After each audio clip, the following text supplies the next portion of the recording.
오늘 제목은 이삭을 번제로 바친 아브라함이라는 제목입니다. 예전에 다뤘던 내용들을 다시 한번 반복하려고 합니다.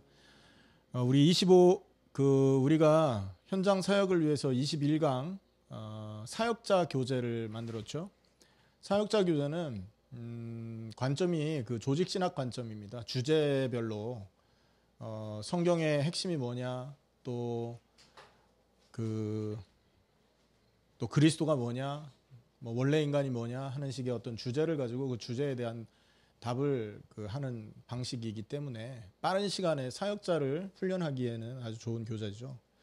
그리고 33강입니다. 그 사역자가 딱 일어서서 준비되었을 때 사역 대상자에게 예수가 그리스도라는 사실을 성경에 있는 내용 가지고 이렇게 이제 지속해서 그 사람에게 복음을 가르치는 그런 내용으로 구성되어 있죠. 그 33강 내용을 살펴보면 전반부는 조직신학적 관점으로 해서 사역자 교재를 조금 더 보강하는 그 내용이 있고요. 후반부에는 성경신학적인 관점으로 성경에 있는 내용들을 해석하는 관점으로, 성경신학이라는 건 성경 내용을 해석하는 쪽의 신학을 말하거든요. 그래서 이제 그런 관점으로 해서 기록이 되어 있었습니다. 근데 오늘 반복하려고 하는 것은 25강 추가 교재에서 우리가 다뤘었던 내용이죠. 뭐 여러분도 아시다시피 22강 교재는 딱 그대로 말 그대로 성경신학적인 관점으로서 그냥 성경에 있는 전체적인 내용 그것들을 그리스도 관점으로 해석한 그런 내용입니다. 그래서 오늘 다시 한번 이삭을 번제로 바친 아브라함이라는 제목으로 말씀을 나눌 것인데요. 여러분 잘 아시다시피 오늘 메시지에서도 그렇지만 믿음이 없으면 하나님이 기쁘시게 할 수가 없고, 그리고 하나님이 기뻐하는 일을 이룰 수도 없습니다. 마태복음 1장에 보면 예수 그리스도의 세계라, 아브라함과 다윗의 자손 예수 그리스도의 세계라라고 하면서 예수님이 아브라함의 후손을 통해 오셨다는 것을 보여주고 있잖아요. 왜 하나님께서 아브라함을 선택해서 그리스도를 보냈을까? 아브라함의 믿음 때문에 그렇습니다. 아브라함이 마음 중심으로부터 하나님을 사랑하고 그 하나님의 말씀을 믿고 순종했던 그것이 하나님께 의의가 된 거죠. 그래서 하나님은 아브라함을 통해 하나님의 일을 행하셨던 거죠. 여러분, 이 사건을 통해서 우리가 좀 깨달을 수 있는 것은 믿음 있는 자만이 쓰임받는다라는 얘기예요. 오늘 골로새서에서도 말씀했던 것처럼 믿음에 굳게 설 수 있을 때 우리의 인생도 하나님 앞에 도구가 될 수 있는 거예요. 그래서 우리의 싸움은 다른 싸움이 아닙니다. 믿음을 갖냐 그렇지 않냐의 싸움이에요. 간단하게 살펴본다면 아브라함은요, 현실을 뛰어넘는 믿음을 갖고 있었던 거예요. 하나님이 하신 말씀 주신 그대로 모든 것을 이룰 것이다. 환경과 현실은 완전히 말씀과 반대였었단 말이에요. 그럼에도 불구하고 아브라함은 하나님의 말씀을 의지했던 것입니다. 그래서 그 믿음을 보시고 하나님은 아브라함을 사용하신 거죠. 그래서 오늘 그 내용들을 좀 하나하나 짚어가면서 좀 살펴보려고 하는데요. 먼저 여러분 초반부에 보면 아브라함의 상태가 우상 숭배하는 부모 밑에서 자라났습니다. 갈대아 우르라는 곳이, 갈대아 여러분 어디입니까? 우르, 바벨론의 수도. 다시 말하면 굉장히 거기가 우상이 많았던 곳이라는 거죠. 거기에서 그 부모들은 우상을 깎는, 그 육신을 위해서 하나님을 섬기는 사람들이 아니라 육신을 위해서 우상 장사를 하던 사람이었었어요. 거기에서 자랐단 말이죠. 그러니까 처음부터 막 믿음이 굉장했던 사람은 아니었던 거죠. 그런데 창세기 12장에 보면 하나님이 그 아브라함을 불러내십니다. 이것도 은혜죠. 내가 너에게 지시할 땅으로 가라. 너는 갈대아 우르를 떠나서 친척 아비집을 떠나서 어디로 가랍니까? 내가 너한테 지시할 땅으로 가라. 그러면 어떻게 한답니까? 내가 너로 큰 민족을 이루게 하고 네 자손이 하늘의 별처럼 바다의 모래처럼 많아지게 할 것이고 너를 복의 근원으로 삼아서 너를 축복하는 자를 축복하고 너를 저주하는 자를 저주하도록 만들어 저주하겠다. 이런 축복을, 아무도 너를 막을 수 없는 절대적인 축복 속으로 내가 너를 인도할 거니까 너는 내 말을 들어라. 이렇게 하고 불러낸 거 아닙니까? 자, 여기에서 아브라함의 선택이 뭐였습니까? 하나님의 말씀을 신뢰하고 계속해서 그 말씀대로 갔었다면 역사가 더 달라졌을 것입니다. 그런데 안타깝게도 아브라함은요, 처음부터 그 믿음을 가졌던 건 아니에요. 하나님의 언약을 신뢰하고 그 말씀을 순종하고 갔었던 사람은 아니죠. 왜냐하면 그 창세기 12장에 보면 가나안 땅에 이주하자마자 기근이 몰려왔단 말이에요. 가나안에. 먹고 사는 거에 문제가 생긴 겁니다. 그러니 하나님이 가라고 명했던 그 땅을 하나님께서 주고자 했던 그 땅을 외면하고 자기 스스로 자기를 위해서 애굽을 선택해서 내려가는 모습을 볼 수 있지 않습니까? 이게 원래 아브라함의 모습이에요. 아브라함이 갖고 있었던 그 신앙.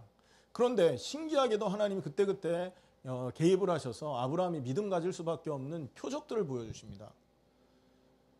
애굽에 내려갔을 때 바로 왕에게 꿈을 보여주잖아요. 그리고 이 아브라함은 나의 선지자니까 건들지 말아라.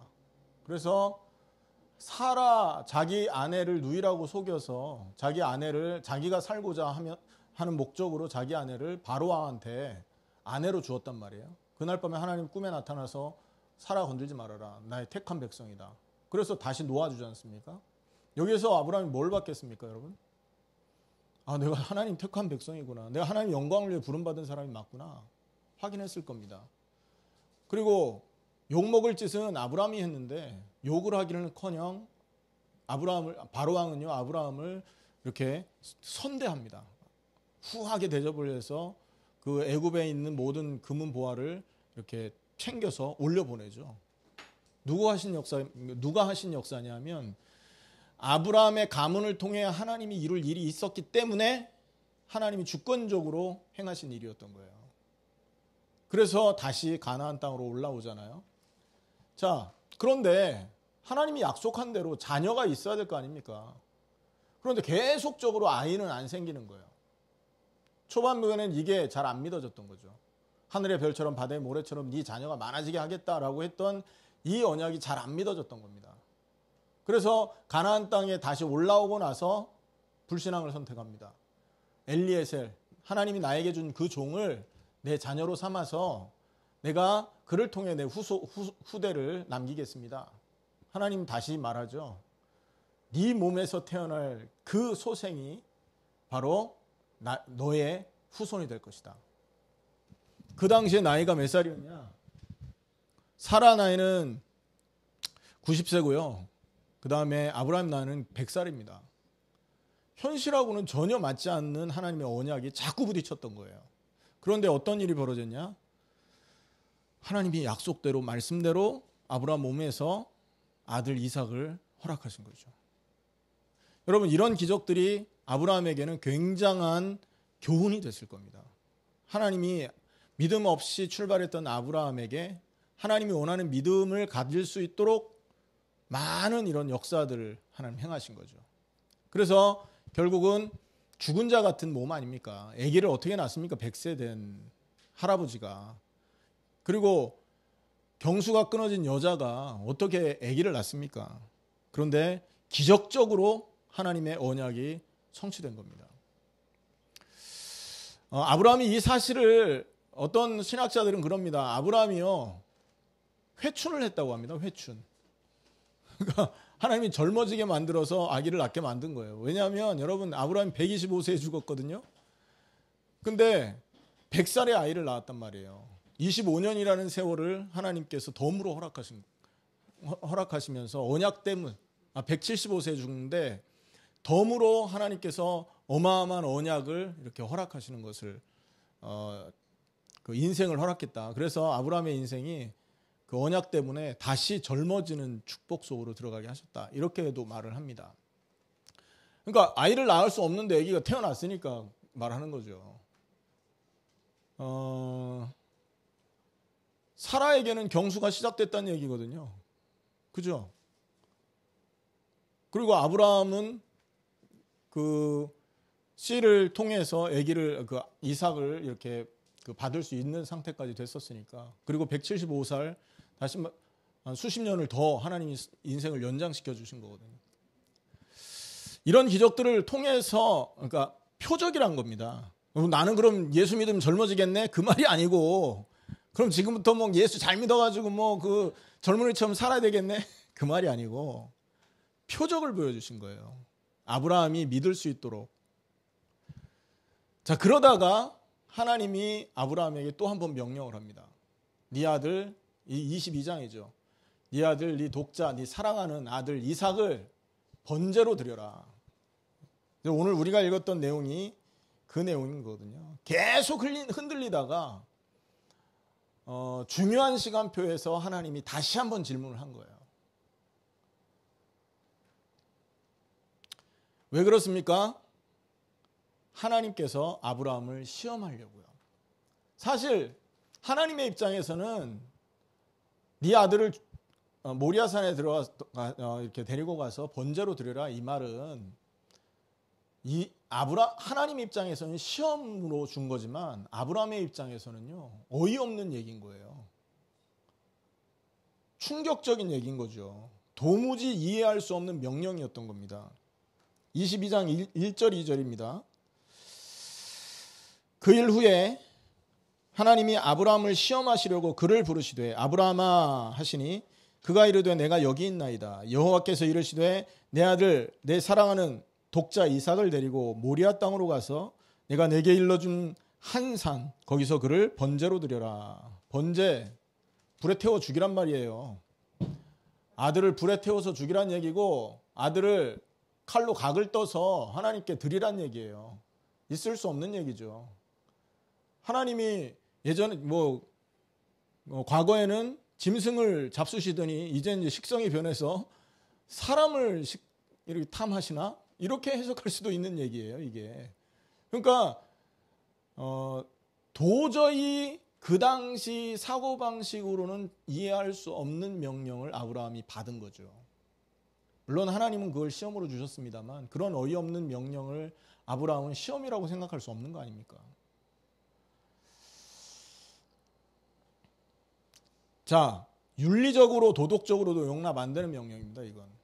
그 당시 윤리도덕에서 언제 사람을 드리라고 그랬습니까? 자녀를 드리라고 한 것도 이거는 말이 안 되는 얘기고요. 그리고 하나님의 공의와도 맞지가 않는 거예요. 죄 없는 아이를 죽이라는데 그게 말이 맞습니까 도대체? 아이가 무슨 죄가 있어서 번제로 드리랍니까? 짐승을 죽인다면 여러분 죄를 뒤집어 쓰고 인간 죄를 대신해서 죽었다고 할 수 있잖아요. 그 공의에 맞는 죽음입니다. 하나님 말씀하셨으니까. 그런데 이 이삭을 죽이라는 것은 공의에도 합당치가 않다고요. 죄를 뒤집어 쓴 것도 아니고 그냥 단순히 무슨 취향이 바뀌어서인 것처럼 느껴질 만큼 어이없이 갑자기 주신 명령인 거죠. 그리고 또 언약과도 대치되는 명령이에요. 이 명령은. 왜죠? 이삭을 죽여라라고 하는 이 명령은 언약과도 대치가 된다고요. 왜 그렇습니까? 이삭을 통해서 하늘의 별처럼 바다의 모래처럼 자녀 준다고 했잖아요. 그런데 이삭을 죽이라고 한다면 하나님 주신 언약이 상반되는 명령이 되는 거잖아요. 그러니까 언약하고도 안 맞아. 하나님의 공의하고도 안 맞아. 도덕적으로 윤리적으로 안 맞는 명령을 턱 덩그러니 주신 거죠. 자, 여기에서 아브라함의 선택이 굉장히 중요한 작용을 했던 겁니다. 이러한 이상한 명령을 받고 아브라함은요, 아무런 항변도 하지 않고 절대적인 순종으로 하나님께 대답을 합니다. 아브라함은 어떻게 이런 그 황당한 명령 앞에서 절대적인 순종으로 대답을 할 수 있었을까요? 아브라함은요, 믿음이 있었기 때문에 그래요. 말씀을 주신 하나님이 말씀대로 그걸 이룰 거라는 믿음. 이삭을 통해서 약속하신 바를 하나님은 이룰 수 있는 분이다는 사실을 믿은 겁니다.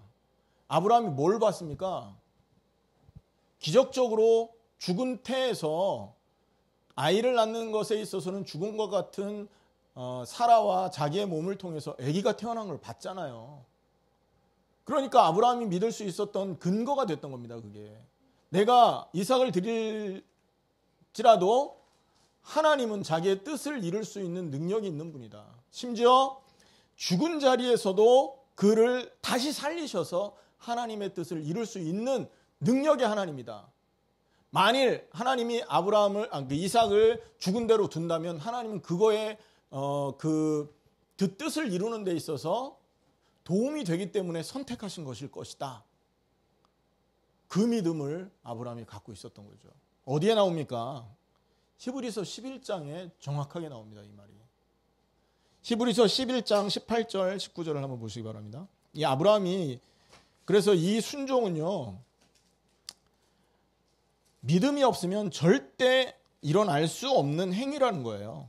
근데 아브라함은 하나님을 이렇게 믿었기 때문에 절대적인 순종으로 어이없는 명령에 대답할 수 있었던 거죠. 18절 19절입니다. 17절부터 19절까지 시작. 아브라함은 시험을 받을 때에 믿음으로 이삭을 드렸으니 그는 약속들을 받은 자로 돼 외아들을 드렸느니라.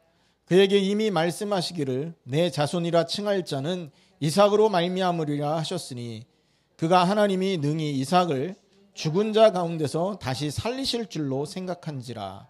비유컨대 그를 죽은 자 가운데서 도로 받은 것이니라. 아멘입니까? 그냥 순종한 게 아니라는 거예요. 무턱대고 순종한 게 아니라 하나님을 믿은 거죠. 하나님의 말씀에 불변하심을 믿은 거고요. 하나님의 능력에 전능하심을 믿은 겁니다. 하나님이 못할 일이 없는 거 아니냐. 그리고 약속하신 이것은 반드시 이루어지는 거 아니냐. 그런데 이삭을 드리라고 한다면 하나님이 중요한 계획이 있는 것이다. 이걸 믿은 거죠. 현실과 상황을 뛰어넘는 믿음을 아브라함이 가진 겁니다. 하나님의 말씀을 믿는데 현실 상황, 반대되는 현실 상황과 상관없이 절대적으로 말씀을 순종했던 거라는 거죠. 이게 아브라함이 말씀을 믿는 믿음이었던 거예요. 말씀을 우리 이렇게 믿어야 됩니다. 맞습니까? 하나님 말씀하신 거라면 이렇게 완성되는 거예요. 현실 상황과 상관없이, 심지어 현실 상황이 완전 반대가 될지라도 하나님은 그걸 뒤집어서 하나님의 뜻을 이룰 수 있는 것이다. 여러분, 제일 극적인 스포츠 경기에서 제일 극적인 상황이 언제인 줄 아십니까? 계속 축구로 따진다면 전반, 후반 계속 끌려다니다가 후반 5분 남겨놓고 역전승할 때, 할렐루야, 2대 0으로 막 끌려가다가 후반 5분밖에 안 남았는데 그 5분 동안에 골을 3골을 몰아넣어가지고 이기는 거예요. 최고 극적인 거 아닙니까? 하나님께서 주신 말씀이 여러분 우리 인생을 통해서 아무것도 이루어지지 않고 성취되지 않는 것처럼 보일지라도 낙심하지 마시기를 축원합니다. 왜? 말씀하신 하나님의 말씀은 반드시 성취되게 되어 있습니다. 안 이루어질 것이다, 성취되지 않을 것이다 믿는 믿음은 우리가 갖고 있는 불신앙에 근거한 믿음인 거죠. 불신앙도 믿음인 거 아십니까? 아세요? 불신앙도 믿음이에요. 뭘 믿는 믿음입니까? 안 이루어질 거라는 걸 믿는 믿음이라니까요. 평생 안 이루어질 걸 믿는 믿음을 갖고 있는 거, 이것처럼 참 하나님의 능력 앞에 이것처럼 슬플 일이 어디 있어요. 하나님의 말씀을 그대로 믿고 그 말씀이 100% 성취될 수 있고, 어떤 상황이 반대 상황이 펼쳐질지라도 말씀하신 하나님은 그 말씀을 이 완성하심을 통해 자신이 영광 받으시는 분이다. 이 사실 믿으시길 바랍니다. 말씀이 이루어진다, 성취됐다. 누가 제일 영광 받겠습니까? 하나님 자신이라니까요. 자기의 영광을 위해서 하나님은 우리에게 응답하시는 거예요. 그래서 여러분, 이런 하나님의 언약을 믿는 믿음을 가져야 될 줄 믿습니다. 아브라함이 그 신앙을 가졌던 거예요. 그리고 이 말은 뭐냐? 아브라함에게는요, 단순하게 그냥 이 죽은 이삭을 살리겠다 이 정도가 아니라, 요한복음 8장 56절에 보면 메시아가 이렇게 오실 것, 그리고 그분이 그리스도의 아브라함은 이미 그리스도의 그리스도를 바라본 부활신앙을 갖고 있었던 사람인 거예요. 자기 아들을 통해서 아들 이삭을 통해서 메시아 그리스도 오실 거 아니냐. 그렇다면 이 아들이 죽은 상황에 있으면 안 되지 않냐. 살아나야 되는 것이다라는 그리스도를 근거로 부활신앙을 이미 아브라함이 소유하고 있었던 거죠. 이렇기 때문에 이 믿음을 근거로 아브라함은 어떻게 합니까? 하나님의 말씀에 순종할 수 있었던 겁니다. 절대적인 순종. 그래서 절대적인 순종이라는 것은요, 말씀을 절대적으로 순종한다는 이 말인데, 그 말씀을 절대적 순종할 수 있는 것은 믿음이 반드시 근거로 잡혀야 되는 겁니다. 믿음 없으면 절대 순종 안 되게 되죠. 자, 아브라함은요, 자기의 믿음을 고백을 하는 장면을 그러니까 아브라함이 갖고 있었던 이 믿음을 아브라함이 이미 고백을 했습니다. 모리아산에 올라가기 전에. 언제냐? 여러분 22장 다시 창세기로 가서 창세기 22장 5절을 한번 보시기 바랍니다. 아브라함이 갖고 있었던 믿음 고백의 장면입니다.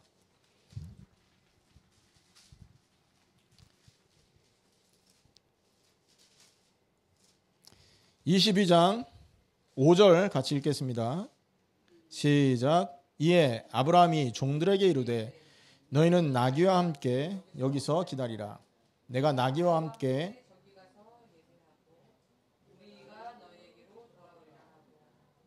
자, 뭐라고 말하고 있습니까? 예배하고 아이와 함께 예배하고 그리고 뭐라 그래요?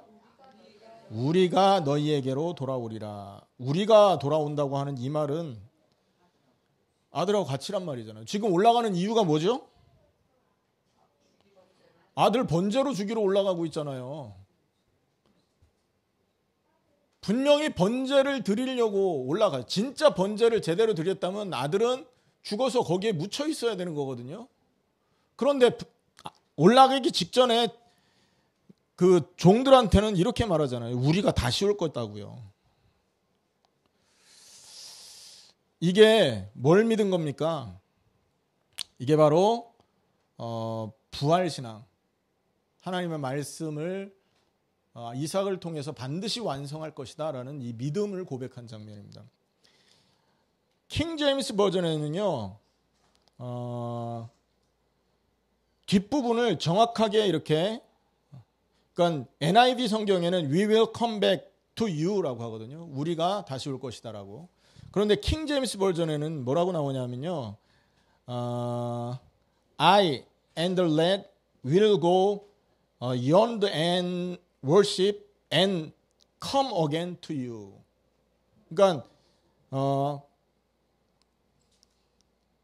그러니까 나와 이 아들이 하나님을 예배하고 다시 돌아올 거다 이렇게 말을 해요. 아브라함에게 처음부터 이 믿음이 있었다는 얘기를 말하는 거죠. 자, 그리고 8절을 한번 보시기 바랍니다. 22장 8절. 아브라함이 이르되 내 아들아 번제할 어린 양은 하나님이 자기를 위하여 친히 준비하리라 하고 두 사람이 함께 나아가서. 자, 7절에 이삭이 묻습니다. 이삭이 뭘 묻습니까? 이르되 불과 나무는 여기 있습니다만 번제할 어린 양은 어디 있습니까? 지금 아브라함이 이삭과 올라갈 때 이삭에게 나무를 짊어지게 했잖아요. 그죠? 그리고 올라가는 중입니다. 그러니까 이제 불도 있고 나무도 있는데 번제를 하러 올라가면서 어린 양이 없거든요. 제물은 어디 있습니까? 이걸 물은 거예요. 여러분, 만약에 아브라함이 믿음이 없었다면 그 상황에서 무슨 얘기했겠습니까? 나 같으면 이삭에게 겁을 줬을 거예요. 하나님이 너를 잡으란다. 그래서 너 나하고 같이 올라오면 죽을 거야 하면서 막 협박을 그러니까 말을 막 이렇게 부풀려 갖고 말을 해가지고 도망가도록 슬그머니 길을 열어줄 텐데 아브라함은 그런 기미가 전혀 없죠. 하나님이 준비할 건데 뭘 걱정이냐 이 말이죠. 이게 뭐냐 하면 아브라함이 가지고 있었던 믿음의 고백이었던 것입니다. 처음부터 올라가기 전부터 아브라함은 이런 믿음을 갖고 있었고 그 믿음을 분명히 아들에게도 고백했으며 그 종들에게도 고백했었다는 거죠. 자, 여기서 그의 믿음대로 그리고 또 하나님의 약속대로 어떤 일이 벌어집니까? 이삭을 대신할 숫 양을 하나님이 준비한 걸 본 거죠. 그리고 자기의 종들에게 얘기했던 대로 이삭이 죽은 게 아니라 살아있는 몸으로 다시 이 산을 내려왔던 것을 우리는 역사적으로 알고 있습니다. 하나님께서 왜 이 사건을 아브라함에게 허락했겠냐? 첫째는요, 믿음을 통해 하나님이 일하신다는 것을 보여주는 것입니다. 맞습니까? 두 번째, 믿음은 어떤 것이어야 되느냐? 절대적인 것이어야 된다. 이것저것 타협하고 이것저것 양보하고 핑계대는 믿음이 아니라 말씀 그대로 고지곳대로 그것을 따르는 것이 믿음이다라는 거죠. 그리고 또 하나, 이 믿음이 없으면 절대로 하나님을 순종할 수 없게 되는 것이다. 이거를 보여주는 겁니다. 자, 믿음을 가지고 있는 이 아브라함을 통해서 하나님이 무슨 일을 하셨냐 그러면, 믿음을 가지고 자기 아들 이삭을 드리는 이 사건을 통해 하나님이 하신 일이 무엇이냐? 이 사건을 통해서 하나님이 그리스도를 설명하신 겁니다. 맞습니까? 아브라함의 믿음을 통해 하나님이 그리스도를 설명한 거예요. 여러분, 역대하 3장 1절 말씀을 보면요, 이 모리아 산이 바로 예루살렘에 있는 지역입니다.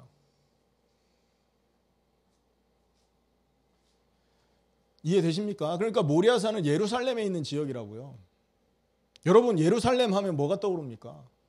성전이 지어진 곳이잖아요. 또 예루살렘, 성전의 주인공 예수님이 십자가 지신 곳이 예루살렘이라니까요. 그러니까 모리아 산이 그냥 번지하기 좋으니까 올라가라, 여기가 아니라고요. 그 모리아 산을 통해서 수천 년 후에 오실 메시아 그리스도를 내다보게 하신 거라고요. 만약에 아브라함이 믿음이 없어가지고 모리아 산으로 가는 걸 거부했다면 아브라함을 통해 메시아가 설명될 수 있었을까요? 없었지 않습니까? 믿음을 가지고 순종한 아브라함이 있었기 때문에 메시아 그리스도가 설명되고 있는 거예요. 또 아브라함이 이삭에게 나무를 지고 올라가게 했잖아요, 모리아 산으로. 자, 그런데 하나님 아버지께서는 그 아들 예수 그리스도에게 세상의 죄를 십자가에 지우고 담당하게 하신 겁니다. 이삭의 아버지 아브라함은 아들에게 나무를 지었지만 하나님 아버지는 자기 아들 예수 그리스도에게 세상죄 지고 나무에 달려 죽게 하신 거예요. 이삭은요, 단순히 지고 올라간 겁니다. 그런데 하나님 아버지의 아들 예수 그리스도는 그 나무에 죽으시러 올라간 거라니까. 모형을 설명한 겁니다, 아브라함의 이 사건이.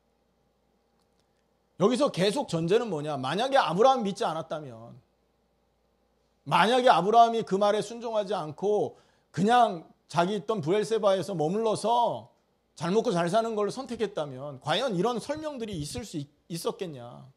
과연 아브라함의 후손 가운데 메시아를 하나님 보낼 수 있었겠냐? 이거 계속 전제적으로 생각을 해보시면서 제 말을 들어보십시오. 얼마나 이게 감사할 일인지, 믿음이라는 게 얼마나 큰 역할을 감당하고 있는 것인지.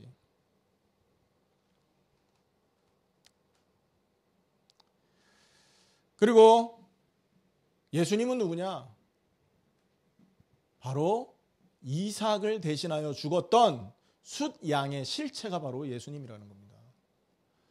사실은 모리아 산에서 그 제단에서 죽어야 될 존재는 누구였습니까? 이삭이었잖아요. 이삭을 죽이러 올라갔으니까 거기서 죽을 사람은 이삭이었다고요. 아브라함이 이삭을 결박하고 눕혀놓고 잡으려고 했단 말이에요.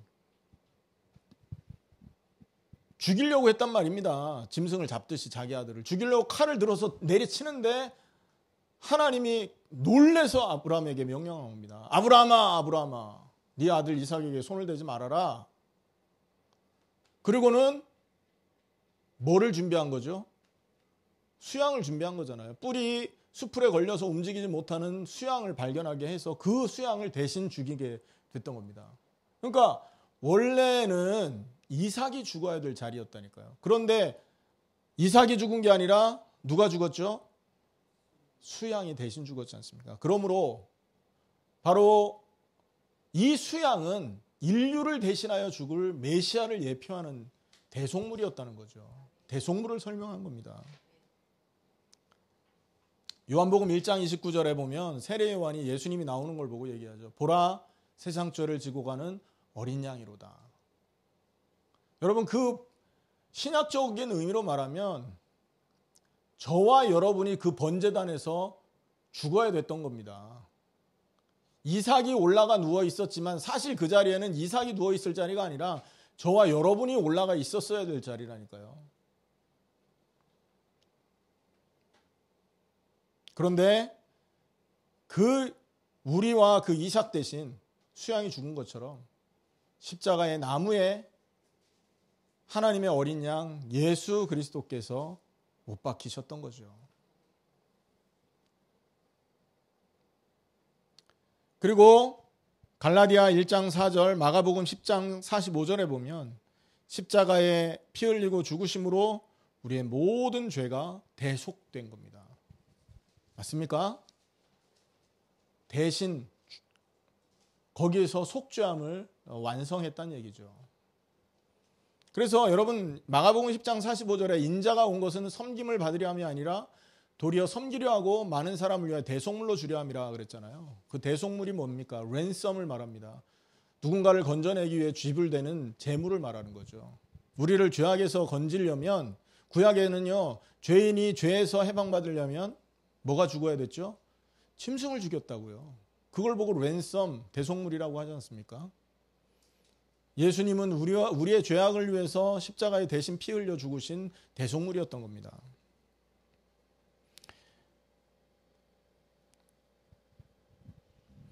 죄 없으신 예수님이 여러분 나무에 달려 돌아가셨잖아요. 하나님의 공의에는 맞지 않는 것입니다. 왜일까요?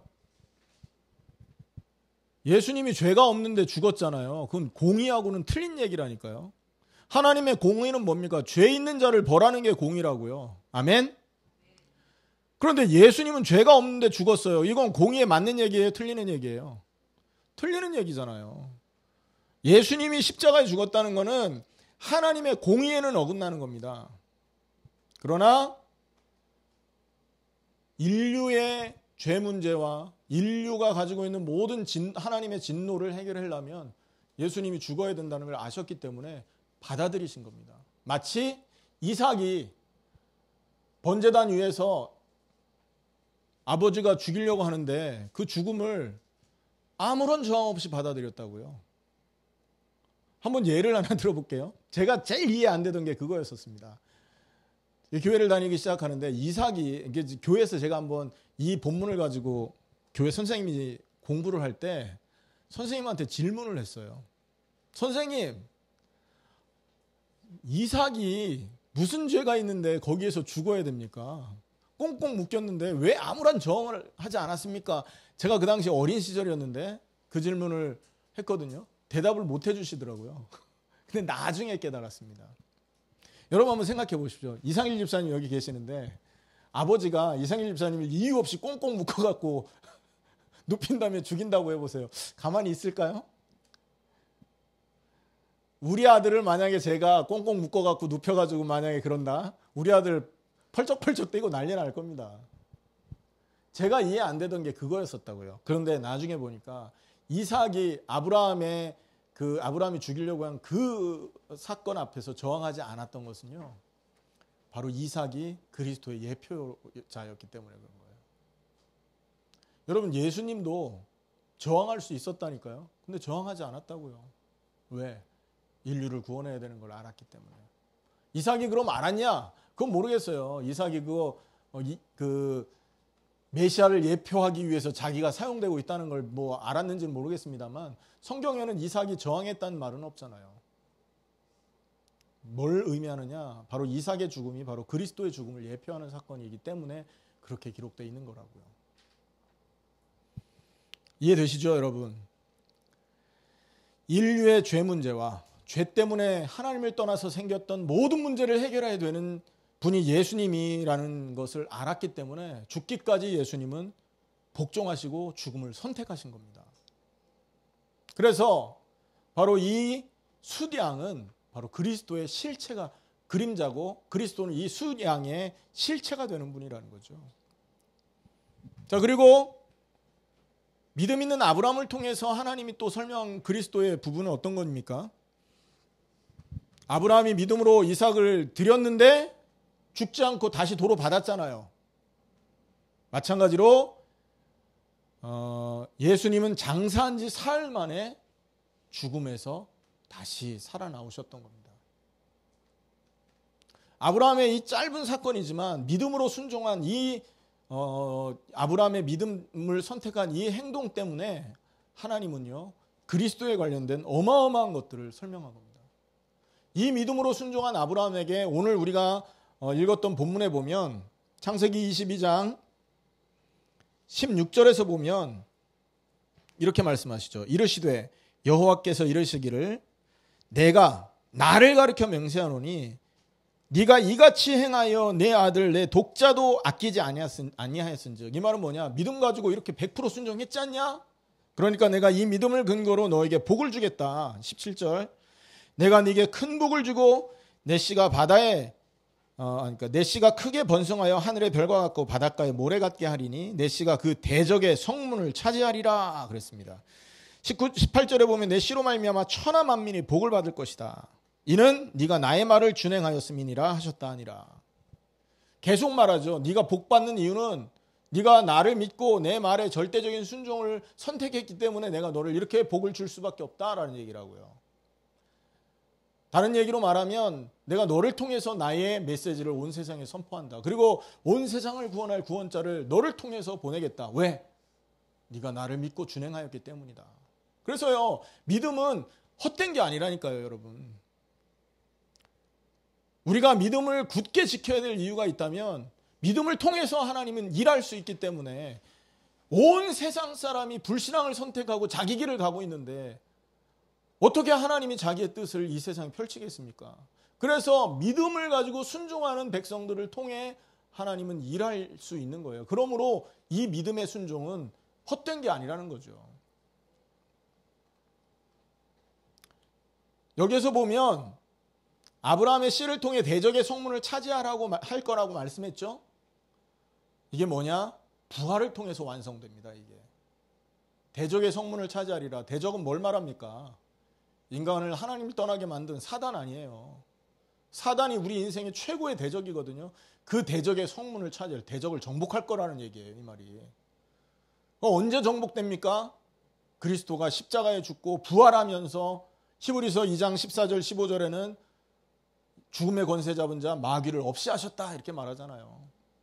누가복음 10장 19절에는 뱀과 정갈을 밟으며 원수의 모든 능력을 제할 권세를 주셨으니 너희를 해할 자 절대 없다, 걸단코 없다 말씀하셨지 않습니까? 부활을 통해 완성되는 겁니다. 이게. 그래서 예수님의 부활은 대적의 성문을 차지하리라 하신 말씀의 성취라는 거죠. 아멘입니까? 그리고 부활을 통해 죽음의 세력 잡은 자 사단을 깨뜨리고 우리를 해방한 겁니다. 결국 우리가 두려워하는 건 죽음이라고요. 죽음 때문에 떠는 겁니다. 죽지 않는다면 두려울 거 어디 있습니까? 여자들이 깜깜한 길 가는 건 뭐예요? 죽을까 봐 두려워하는 거잖아요. 막 때려도 뭐 원더우먼처럼 상처 하나도 안 받고 막 뭐 이런다면 누가 두려워합니까? 어두운 길 막가지. 근데 이 세상에 그런 사람이 아무도 없지 않습니까?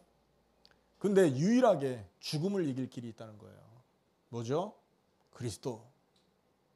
사단의 권세를 꺾으실 유일한 능력 그리스도죠. 그 그리스도 통해 우리 해방되는 겁니다. 그리고 이 부활을 통해서 예수님은 하나님이 예언한 그리스도다라는 걸 증명하신 겁니다. 죽음을 이겼다는 건 죄가 없다는 얘기잖아요. 죽음을 이겼다는 건 그분이 하나님의 아들이라는 얘기거든요. 죄가 없는 하나님의 아들이었다. 나의 기뻐하는 자였다. 나의 사랑하는 아들이었다. 여러분 구약에서부터 예언됐잖아요. 구원자는 나의 사랑하는 자라 기뻐하는 자라 여김을 받을 거라고요. 부활을 통해서 하나님이 이걸 완성하신 것입니다. 믿음이 있었던 아브라함을 통해 하나님이 이 일을 완성하신 거죠. 그래서 아브라함은 단순하게 믿음을 선택한 것 같지만 결과적으로 이걸 통해서 아브라함은요 그리스도를 증거하는 자리에 선 겁니다. 맞죠? 그리고 아브라함은 믿음을 선택했는데 창세기 22장 18절에 보면 천하 만민이 복을 받을 것이다 말을 했거든요. 천하 만민 모든 족속에게 복음이 증거되는 길이 열렸다는 거죠. 이게 바로 믿음을 선택했던 아브라함이 받은 축복입니다. 자, 결론적으로 그럼 우리는 어떻게 해야 되겠습니까? 우리는 2000년 전에 하나님이 완성시키신 언약을 믿는 믿음이 있어야 되는 거예요. 언제요? 이미 완성된 언약을 믿는 믿음이 있어야 돼요. 그럼 이미 완성된 언약이라는 건 어떤 겁니까? 그리스도가 오셨다는 언약이에요. 약속되신 그리스도가 오신 겁니다. 왜 그리스도는 왜 필요합니까? 인생 문제를 해결을 위해서 필요한 게 그리스도 아닙니까? 인간 구원을 위해 필요한 게 그리스도라고요. 그리스도라는 직분이라고요. 병 고치려고 의사 있어야 되는 거잖아요. 가르치기 위해 선생님이 필요한 거잖아요. 인간의 문제를 해결하고 하나님을 만나는 구원을 이루기 위해서는 이 땅에 반드시 그리스도가 있었어야 되는 거라고요. 그리스도는 그래 인간 구원을 위해서 필요했던 직분이었고 그 그리스도가 예수라는 거죠. 이게 하나님이 이미 완성한 언약이라는 겁니다. 예수가 그리스도라는 사실을 믿는다 이 말은 뭐죠? 모든 하나님을 떠나서 죄인 되어서 가지고 있었던 저주 진노가 이미 십자가에서 끝나 있다는 거죠. 하나님이 죽음을 가지고 그 값을 치르신 겁니다. 아멘. 만약에 우리가 지금 저주 때문에 고통당하는 것 때문에 앞으로의 그 막연한 일 때문에 염려하는 수준이라면 예수님의 십자가를 가지고 모든 진노를 갚아놓은 이 사실을 거부하는 게 되는 거라니까요. 예수님의 죽음의 가치를 떨어뜨리는 겁니다. 이게 죽음이라는 게 어떤 겁니까? 한번 생각해 보십시오. 여러분 주변에 누군가 죽어보세요. 얼마나 가슴에 상처가 됩니까? 그런데 그 죽음을 감내하셨다니까요. 뭐 때문에? 우리의 진노를 끝내려고. 다 끝내놓고 이제 돌아와라. 누구든지 주의 이름을 부르면 구원받는다 했는데도 아직도 두려워 떤다면 죽음의 가치를 떨어뜨리는 거잖아요. 하나님의 사랑을 외면하는 거지 않습니까? 예수를 그리스도로 믿는다는 게 그래서 모든 것을 끝내신 하나님의 그 절대적인 은혜를 받아들이는 걸 말하는 거예요. 어느 정도로 아무것도 문제 안 된다는 것을 믿는 정도로. 하나님과의 관계에 문제되는 거 끝났고 세상에서 고통당하지 않아도 이미 고통당할지라도 아무것도 문제 안 되는 수준으로 바꿔놓으셨다는 걸 믿는 거죠. 초대교회 성도들은 온갖 환난 핍박에도 굴하지 않았잖아요. 죽음을 두려워하지 않았기 때문에 그렇습니다. 위험이나 적신이나 칼이랴 세상의 그 어떤 피조물도 하나님의 사랑에서 우리를 끊을 수 없느니라. 그 믿음을 갖고 있었기 때문에 그들은 환난 핍박 많은 그 압제에서 살아날 수 있었던 것입니다. 예수를 그리스도로 믿는 믿음이면 끝나는 겁니다. 그래서 성경을 통해 주신 언약은 메시아 오신다는 언약이었지 않습니까? 그 사실을 사실 그대로 말씀 주신 그대로 믿으면 되는 거예요. 현실이 반대로 말씀과 반대의 현실 때문에 우리가 속을 때 있잖아요. 그거는 현실일 뿐이지 그 현실이 말씀을 못 이긴다니까요. 어느 정도로 끝냈냐? 요한복음 19장 30절 다 이루었다. 아멘. It is finished. 다 끝냈다. 어느 정도로 끝냈냐? 히브리서 9장 12절 14절 말씀해 보면 단번에 끝냈다. 히브리서 10장 14절에 보면 단번에 영원히 완전히 끝냈다. 끝난 겁니다. 이 사실을 말씀대로 믿으면 이 시대의 아브라함처럼 그리스도를 증거하는 자리에 서게 되는 것입니다. 이 믿음이 있어야 그리스도 증거하는 사람이 된다니까요. 맞습니까? 이 믿음이 있어야 세계복음화에 쓰임받는 약속을 받는 겁니다. 믿음 없는데 늘 흔들리는데 어떻게 그 사람 통해서 하나님께서 세계복음화의 그 일을 펼치시겠습니까? 자기를 위해서 움직여가는데 이 사람이. 심지어 예수 이름을 자기 목적을 이루기 위해서 이용하는 수준에 머물러 있는데 그 사람을 통해 어떻게 세계복음화 완성하겠냐고요. 여러분, 세계복음화가 어마어마한 희생이 따르는 거라는 거 아세요? 어느 정도로 희생이 따릅니까, 여러분? 가족 얼굴 잘 못 봅니다. 여러분, 바울은요, 세계복음화 하겠다고 결혼도 안 하고 온 사방으로 뛰어다녔잖아요. 세계복음화 하려면요, 교단에 핍박 받습니다. 교단 틀렸다고 말하니까. 세계복음화 하려면 세상에 핍박 받습니다. 왜? 세상이 하나님의 원수다라고 얘기하는데요. 그런데 이런 모든 것을 뛰어넘을 수 있는 힘이 믿음이 없는데 어떻게 오겠습니까? 그죠? 그래서 세계복음화는 정말 믿음을 가지고 모든 현실 상황에서 받은 사람만이 할 수 있는 특권인 거라니까요. 그럼 나는 그거 못해. 그러면 무슨 말이에요? 나는 그거 못해. 이 말은 뭐예요? 아직도 나는 내 인생을 원하고 산다는 뜻이 되는 겁니다. 왜? 믿으면 모든 것을 초월하는 거잖아요. 그래서 믿음과 세계복음화는 같은 얘기라니까요. 그래. 세계복음화 때문에 믿음을 주시는 겁니다. 아멘. 하나님의 천하 만민에게 복음을 증거하는 이 사역을 해야 되기 때문에 우리에게 믿음을 주는 겁니다. 그러니까 이 믿음이라는 거, 예수를 그리스도로 믿는 믿음이라는 것은 처음부터 땅끝을 향해 있는 겁니다. 근데 많은 사람들이 이 믿음의 목적지를 어디로 삼습니까? 제가 그런 사람 봤다 그랬죠. 나는요, 예수 믿는 게 너무 좋아요. 그래서 이 행복을요, 나만 누리고 싶어요. 그러는 거예요. 뭐 희한한 사람이네. 옆에 사람, 나를 괴롭혔던 저 사람 구원받는 거 너무 싫어요. 그러는 거예요. 주여, 이 사람이 복음을 믿는 사람입니까? 안 믿는 사람입니까? 이 사람은요, 자기를 위한 믿음을 선택한 거잖아요. 많은 사람들이 그러고 있다니까. 제가 말한 거는 사실 뭐 극소수 중에 하나지만 어떤 사람들은 나 평생 예수 믿었잖아요. 근데 하나님 왜 우리 집에 복을 안 줍니까? 이런 이거 20년 30년 예수 믿었는데 왜 되는 일이 없습니까? 되는 일을 바라고 예수를 믿으니까 하나님이 되는 일을 안 주지. 땅끝을 향하고 있는 겁니다. 아멘. 땅끝까지 모든 족속 살리라고 거기에서 해방시키는 거라고요. 그래서 이 믿음을 갖고 있어야 우리는 세계복음화에 쓰임받고, 이 믿음을 가질 때 우리는 모든 문제에서 해방받고 단번에 영혼이 완전히 해방받고, 그리고 이 믿음 가진 자만이 세상을 이기게 되어 있습니다. 요한일서 5장 1절에서 5절이죠. 예수를 그리스도로 믿는 자가 하나님께로서 난 자다. 그리고 이 믿음을 가진 자가 세상을 이기느니라 그랬잖아요. 요한일서 2장 22절에는 뭐라고 말합니까? 예수를 그리스도로 믿는 믿음이 없으면 적그리스도라고 한다니까요. 예수 이름 가지고 딴짓하니까 적그리스도지. 그리고 이 믿음을 가졌기 때문에 더 이상 나 자신을 위해 살지 않게 되는 겁니다. 그러면 이 믿음 갖고 있는 사람은 뭐를 위해서 삽니까? 하나님의 영광을 위해 삽니다. 맞습니까?